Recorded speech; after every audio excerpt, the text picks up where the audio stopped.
Hello friends, good morning. तो आज हम लोग देखेंगे न्यू टॉपिक मुगल कालीन संगीत एवं चित्रकला। ये बहुत ही इंटरेस्टिंग टॉपिक है। तो चलिए हम लोग ध्यान से देखते हैं और क्वेश्चंस के माध्यम से देखते हैं, ताकि ये सब छोटा छोटा टॉपिक है लेकिन इंपॉर्टेंट टॉपिक है, तो इसलिए हम लोग इसे ध्यान से देखेंगे। बिल्कुल, चलिए स्टार्ट करते हैं क्वेश्चन से। तो क्वेश्चन नंबर 1 है यहाँ पे, मुगल चित्रकला के विषय में कौन सा कथन सत्य है। तो यहाँ पे युद्ध दृश्य, दरबारी चित्रण, पशु पक्षी और प्राकृतिक दृश्य। तो यहाँ पे देखा जाए तो युद्ध दृश्य भी था, दरबारी चित्रण और पशु पक्षी, यानी डी यहाँ पे आपका राइट आंसर हो जाएगा।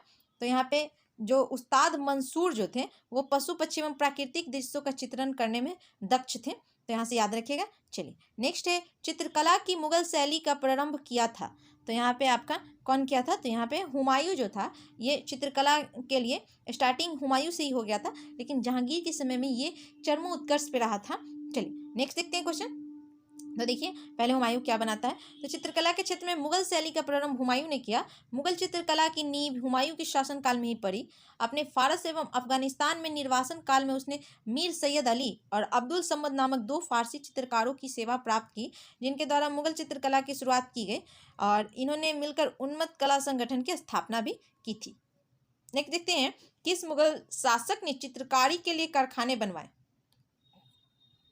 तो यहाँ पे आपका राइट आंसर जो है वो हो जाएगा हुमायूं ने। तो हुमायूं ने चित्रकारी के लिए कारखाना, निगार खाना, जबकि अन्नू मंजूका की पुस्तक a critical study of Mughal painting during Akbar's reign के अनुसार तस्वीर खाना बनवाया था, जो पुस्तकालय से जुड़ा था।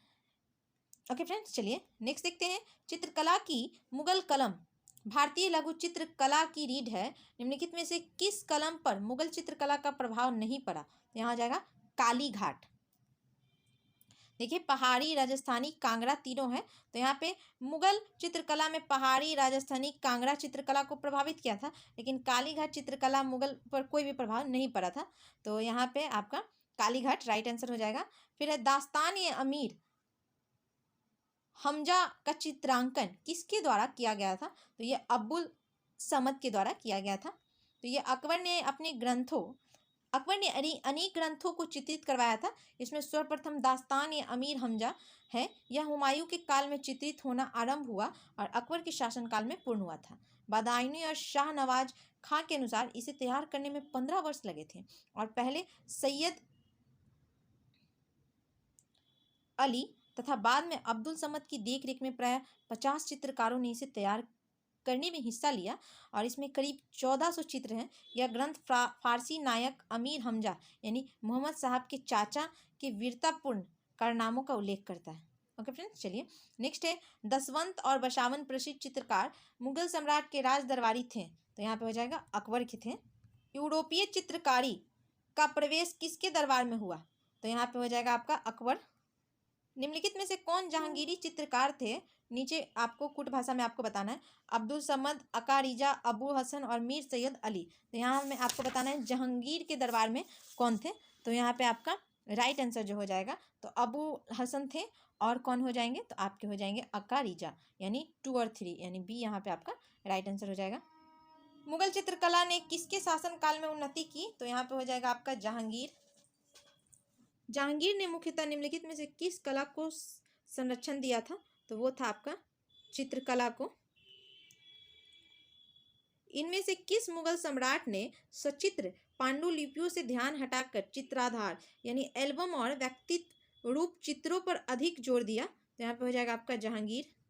पहाड़ी school, Rajput school, Mughal school और कांगड़ा स्कूल निम्नलिखित में से किस कला की विभिन्न शैलियों को दर्शित करते हैं। तो यहाँ पे हो जाएगा चित्रकला को। किशनगढ़ शैली किस कला के लिए प्रसिद्ध है। तो ये हो जाएगा चित्रकला के लिए। तो राजस्थान की प्रसिद्ध शैली किशनगढ़ शैली चित्रकला से संबंधित है, और यह शैली अपनी श्रृंगारिक चित्रों के लिए संपूर्ण भारत में जानी जाती है। निम्नलिखित में से कौन सा एक संगीत वाद्य यंत्र बजाने में औरंगजेब की दक्षता थी। तो ये हो जाएगा वीणा। तो औरंगजेब जो था, संगीत को इस्लाम विरोधी मानकर उस पर पाबंदी लगा दी, परंतु उसी के काल में फारसी भाषा में भारतीय शास्त्रीय संगीत पर सर्वाधिक पुस्तकें लिखी गई। औरंगजेब संगीत विरोधी होने के बावजूद भी क्या था, तो एक कुशल वीणा वादक था।